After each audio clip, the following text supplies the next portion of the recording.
Análisis plástico global. El comportamiento carga-deformación del acero no es infinitamente lineal. La figura B representa la relación tensión-deformación de un material ideal perfectamente elástico.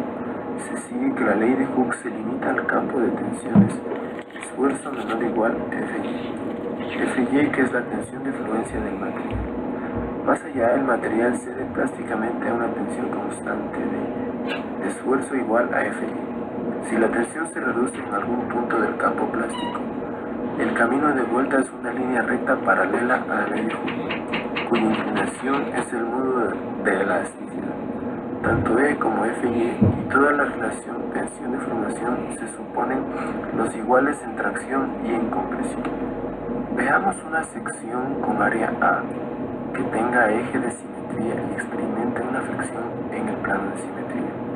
Si el momento de flexión es pequeño, la tensión y la deformación varían linealmente a través de la anchura. Al aumentar el momento, la tensión de fluencia llega a una de las fibras superiores y al aumentarlo más, la tensión de fluencia también llega a la fibra inferior. Si sigue aumentando el momento de flexión, la fluencia se extiende desde las fibras exteriores hacia adentro, hasta que se encuentran las dos zonas de fluencia. En este estado se dice que la sección es totalmente plástica. El valor del momento máximo, llamado momento plástico, se deduce de las condiciones de equilibrio, puesto que no hay fuerza axial. El eje neutro de la sección transversal la divide en dos áreas iguales, A sobre 2. La tracción y compresión resultantes son iguales y forman un par igual al momento máximo. A continuación hablaremos acerca de lo que son las ventajas del análisis plástico de las estructuras de acero. Hablaremos principalmente de lo que es el acero como elemento estructural general. Se pueden observar en las imágenes que el acero se adapta a grandes estructuras como son a pequeñas estructuras de acero, así como también dependiendo de la carga que sea aplicada, o en el caso de este también podría ser el peso. A continuación, hablando del elemento estructural que es el acero, lo que tiene las principales ventajas de lo que es la alta resistencia del acero, que por unidad de tiempo implica que será poco el peso que tendrá este en las estructuras. La uniformidad, que las propiedades del acero no cambian apreciablemente con el tiempo, como es el caso de las estructuras de concreto. Así como también podemos decir acerca de la durabilidad, que si el mantenimiento de las estructuras es adecuado, durará indefinidamente ese elemento estructural. La ductilidad, que es la propiedad que tiene un material de soportar grandes deformaciones sin fallar bajo esfuerzos de tensión. Así como también podemos hablar acerca de la tenacidad, que se dice que son tenaces, que es decir, poseen resistencia y ductilidad. Otras ventajas importantes también del acero estructural son que tienen la posibilidad de ser prefabricados los miembros de esta estructura, la rapidez de montaje que tienen estos elementos, la gran capacidad de laminarse y en gran cantidad de tamaños y formas, así como también resisten a la fatiga del concreto. Y también se podría decir que tienen gran facilidad para unir diversos miembros por medio de varios tipos de conectores, como lo son la soldadura, tornillos, remaches. A continuación hablaremos de lo que es el análisis plástico de las estructuras, las principales ventajas que tienen en consideración algunos elementos, como los tenemos en pantalla, acerca de lo que son los colapsos parciales, las deformaciones, las influencias del acero normal en el elemento plástico, la influencia del acero en corte en el elemento plástico, y también se podría decir de la ruptura frágil. ¿Cuándo se aplica el análisis plástico de las estructuras?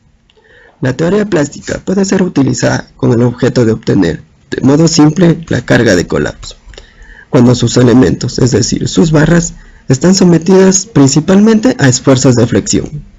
Sin embargo, si las barras soportan importantes esfuerzos axiales, en especial de compresión, la inestabilidad elástica de la estructura puede ser determinante en el cálculo de la carga última de la misma.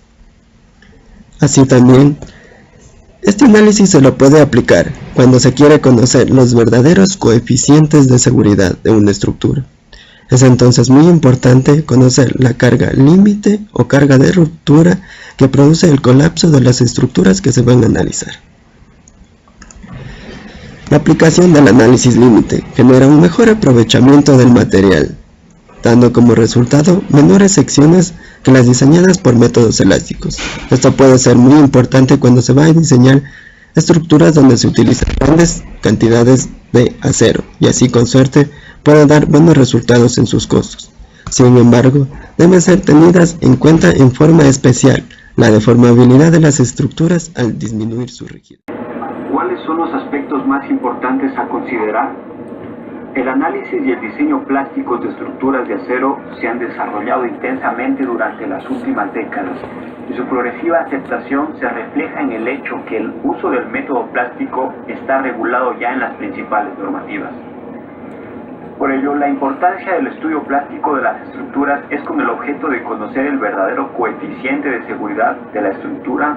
Es entonces muy importante conocer la carga límite o carga de rotura que produce el colapso de la estructura y el estado de solicitaciones en ese instante, razón por la cual el ingeniero diseñador debe estar familiarizado con los elementos básicos de los métodos de análisis plástico, en donde consideramos las siguientes hipótesis importantes para partir y entender el funcionamiento que aborda el análisis plástico de vigas continuas y pórticos.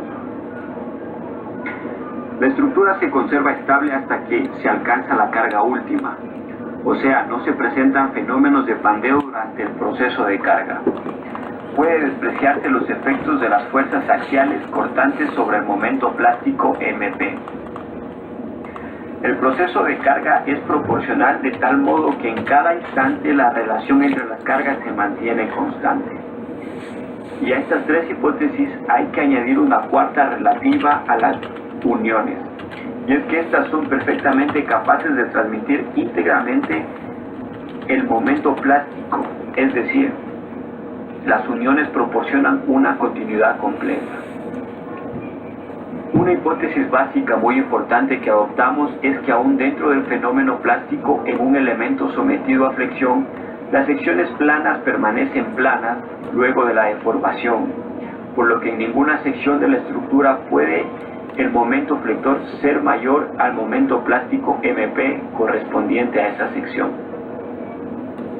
Los métodos de cálculo en sistemas sometidos a flexión consisten en encontrar diagramas de solicitaciones que cumplan con las siguientes condiciones básicas. Cumplir con las condiciones de equilibrio. Por la formación de articulaciones plásticas, convertir a la estructura en un mecanismo inestable y no violar la condición de plasticidad que nos indica que se debe cumplir con el momento flector menor o igual al momento plástico. Por otra parte, de un diagrama en equilibrio que no viola la condición M menor o igual a MP, pero que no alcanza a producir el número suficiente de articulaciones plásticas para hacer inestable la estructura, se puede obtener un PE menor que el verdadero PE plástico.